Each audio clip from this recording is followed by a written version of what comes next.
D P او محمد عیسیٰ خان کی ہدایت پر قصور police کا کرمنلز کے خلاف کریک ڈاؤن جاری۔ تھانہ صدر پتو کی پولیس نے ایس ایچ او حافظ عاطف نذیر کی سربراہی میں سلیم عرف سلیمی ڈکیٹ گینگ کے 5 ارکان کو گرفتار کر لیا۔ ملزمان کے قبضہ سے شہریوں سے لوٹی گئی نقدی 3 لاکھ روپے، چھینی گئی 12 موٹر سائیکلز، 10 موبائل فونز اور اسلحہ برآمد۔ ملزمان کی پتوکی اور گرد و نواح میں 31 سنگین وارداتوں کا انکشاف کیا۔ گینگ کے ارکان نے پتوکی ملتان روڈ اور دیہاتوں کو جانے والے لنک راستوں پر وارداتوں کا بازار گرم کر رکھا تھا۔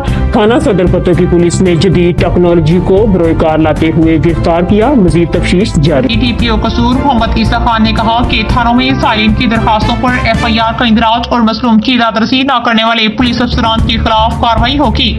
پولیس افسران فرائض کی ادائیگی کے دوران کوئی دباؤ قبول نہ کریں۔ پیشہ ورانہ امور کی انجام دہی میں صرف میرٹ کو مد نظر رکھا جائے۔ جھوٹے مقدمات کا اندراج اور کسی مظلوم سے زیادتی ہرگز برداشت نہیں کی جائے گی۔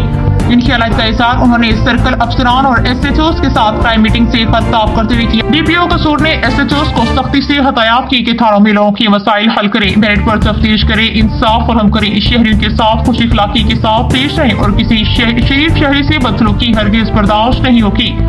تھانوں میں تمام درخواستوں پر ای ٹیگ نمبر لگایا ہونا چاہیے اور تمام ٹائم لائنز کے مطابق کارروائی ہونی چاہیے۔ کرائم بریکنگ نہیں ہوگی۔ 1 کی کار پر ریسپانس ٹائم کو بہتر کیا جائے۔ انہوں نے مزید کہا کہ شہریوں کی جان و مال کے دشمن ڈاکوؤں، مجرمان، اشتہاریوں، عادی ڈاکوؤں اور جرائم پیشہ افراد کے خلاف کارروائیاں مزید تیز کریں۔